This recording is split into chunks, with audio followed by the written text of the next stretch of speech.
Bonjour. Bonjour.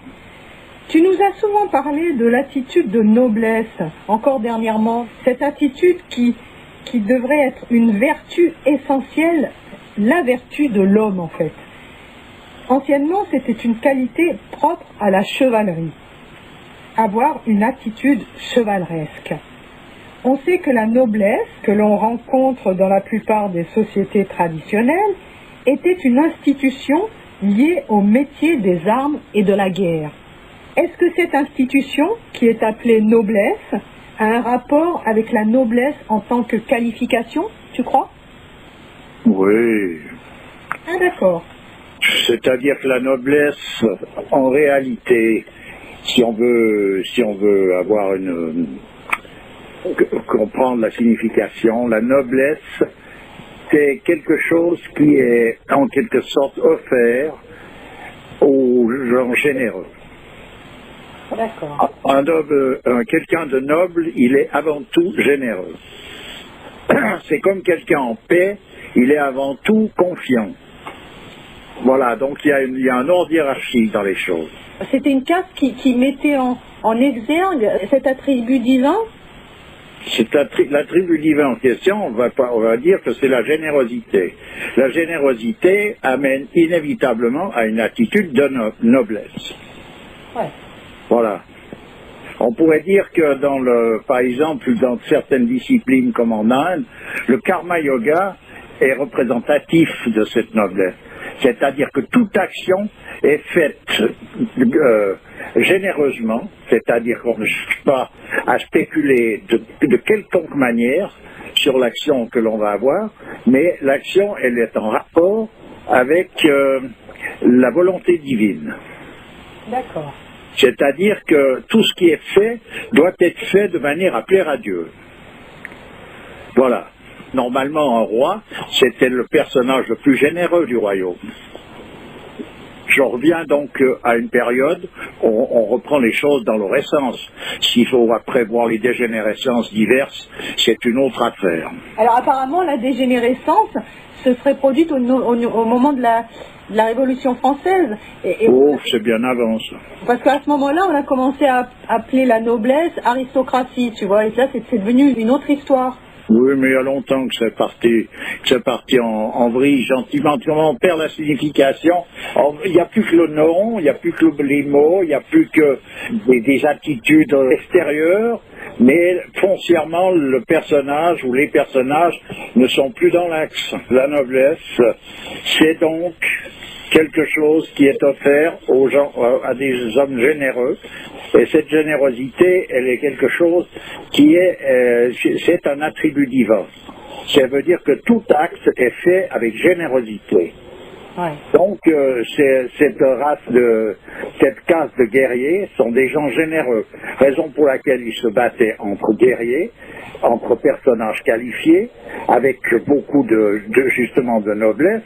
Ils ne cherchaient pas absolument à couper la tête du voisin, il fallait que les choses se fassent dans des conditions bien précises, puisqu'il fallait que ces choses-là se passent toujours devant Dieu, donc il faut que ça plaise à Dieu.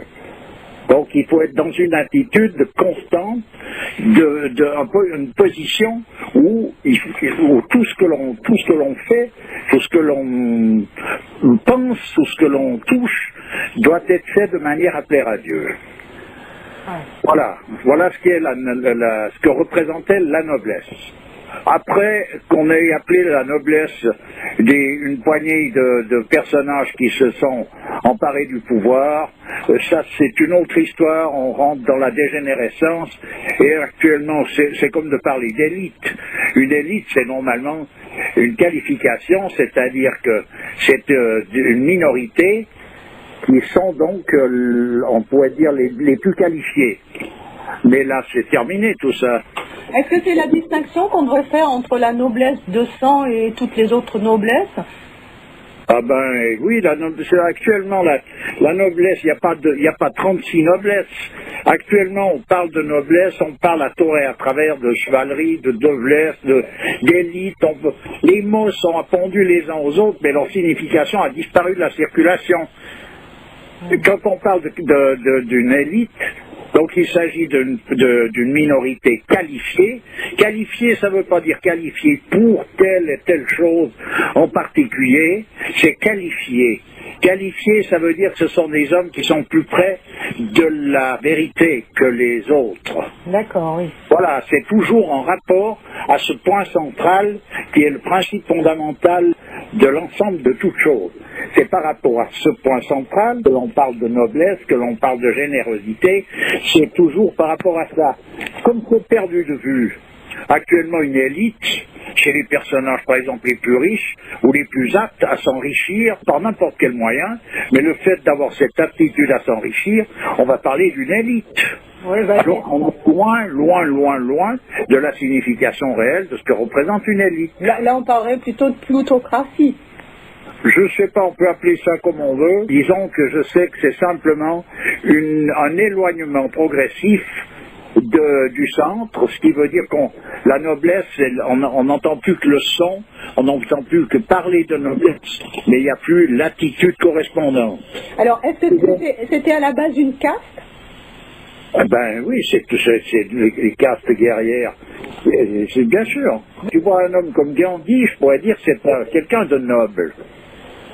Voilà, alors qu'il est. Et d'ailleurs, c'était un guerrier. La preuve en est, c'est que celui qui a libéré l'Inde, il s'est donc occupé d'avoir une action qui correspondait au fait de rendre la liberté à son pays. C'est un acte guerrier. Bon, c'est aussi... Et tu as vu comment il a fait la guerre, lui. Oui, tout à fait. C'est aussi la vertu de tous les prophètes, on pourrait dire. Inévitablement, ils ont toutes les vertus, on pourrait dire par surcroît. C'est encore autre chose. Oui. Mais je parle d'une attitude. Un homme comme Gandhi, voilà, c'est un maître du karma yoga. Donc lui, il était dans cette attitude où il accomplit une action. C'est pas un contemplatif, il accomplit une action, mais cette action est toujours en regard à ce centre, c'est-à-dire elle est toujours de manière à être en accord avec la volonté de Dieu. C'était aussi le propre des samouraïs. Bien sûr, c'est le propre de tous les hommes d'action, normalement. Mais actuellement, c'est périmé, c'est terminé, ça n'a plus de sens dans une société comme la nôtre. Oui, on peut même dire que ça a disparu de la circulation, cette qualité. Ben, actuellement, un type, on va parler de noblesse ou d'élite par rapport à des personnages qui ont, ce qu'on pourrait dire, réussi sur un plan d'une situation sociale. Donc c'est minable, en fait. Ouais. C'est une autre histoire. Ouais. Mais après, tu comprends, c'est toujours la loi de la relativité. Si l'argent est devenu le Dieu moderne, il est bien clair que quelqu'un de riche, c'est celui qui est le plus près de Dieu, là. Oui, voilà. Oui, c'est sûr. Et c'est ça, c'est que tu comprends, après on rentre dans cette loi de la relativité, où finalement tout est n'importe quoi. Mais si on veut s'en tenir à des critères qui correspondent à des lois universelles, c'est une autre affaire. C'est donc un éloignement ou un rapprochement du centre. Là, on voit l'inversement aussi à ce niveau-là, tu vois. Bien sûr. Bien sûr. Et puis bon, l'Occident, il n'est pas un exemple dans le sens qu'il y a très longtemps qu'ils ont perdu pied. Disons qu'en Orient, ça a duré quand même encore un peu plus longtemps. Raison pour laquelle on pouvait rencontrer encore des vrais nobles il n'y a pas si longtemps que ça. Tandis qu'en Occident, un vrai noble, il faut qu'il aille se cacher. Parce que de toute façon, il ne sera pas en accord avec les personnages qu'il devra côtoyer, qui eux se prétendent nobles. Il ne sera pas en accord avec les actions qui doivent être faites de cette prétendue noblesse, donc il faut qu'il aille se cacher. Noble à ne pas confondre avec notable. Voilà, alors un notable, c'est quelqu'un qui est en accord avec le mouvement social, avec ce qu'il représente dans la société, c'est-à-dire donc l'aspect quantitatif. Actuellement, voilà où on en est, c'est une autre affaire. Il a des prérogatives de par sa position sociale plus élevée par rapport aux autres. Oui, on peut même pas parler de plus élevé, il a plus de poids par rapport Oui, à quelque chose de pesant, quoi. Oui, quand je parle de plus élevé, c'est pas d'un point de vue qualitatif, c'est évident. Alors la dernière, ou la vraie noblesse qu'il y a eu en Occident, c'était, on peut dire, les chevaliers de l'ordre du Temple, voilà. Ouais, d'accord. Et ceux-ci ont disparu à la fin du 14, même pas la fin, au XIVe siècle. C'était la fin, donc, on pourrait dire, de la noblesse en Occident. C'était la fin la fin des haricots, la fin de la chrétienté. C'était un moment clé, là, un moment charnière, on pourrait dire. La page s'est tournée, là. Et on pouvait rencontrer des gens, j'ai parlé récemment de Gengis Khan. Voilà un personnage qui était généreux, qui était donc noble, alors que c'était un personnage terrible. Mais ce terrible, c'est-à-dire ce fléau de Dieu, il n'était pas le fléau du diable, c'était le fléau de Dieu. Donc il ne peut pas ne pas avoir de noblesse et de générosité, puisque Dieu représente et la noblesse et la générosité par excellence. Donc il ne déroge pas à ce qui est représentatif en priorité. C'est la raison pour laquelle la miséricorde surpasse toujours la rigueur. Dans l'islam, un caractère noble, c'est quelque chose de très important, tu vois. Je ne parlerai pas de caractère, c'est une attitude qui correspond à un état, mais l'attitude en elle-même, elle n'est pas le caractère. Le caractère, ça correspond plus à la personnalité? Non, ça correspond à la forme que peut prendre telle ou telle attitude. Oui, d'accord. Voilà. Quelqu'un de généreux et noble peut aussi être en même temps très, comment il faut dire ça, très doux, mais c'est pas ça qui va déterminer la noblesse et la forme que ça prend, ça. On peut avoir un caractère exécrable et être plein de noblesse. Exécrable, non, de ce fait-là, pas, parce que le côté exécrable, il exclut la noblesse. Bon, insupportable. Ça, c'est une autre affaire. C'est difficile de juger par ce bout-là. Ouais. Oui, mais un caractère peut être rébarbatif et donc l'expression d'un désordre de comportement, comportemental, et pourtant, alors que la personne a un bon fond. Non, ça fait partie de la psychologie moderne, ça. Oui, d'accord. En réalité, l'attitude correspond à l'état fondamental du personnage, son attitude.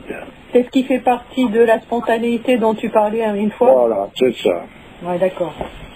Alors il y a des gens plus prompts, plus doux, tout ce que tu veux, ça correspondra au caractère. Mais leur attitude reste une attitude noble.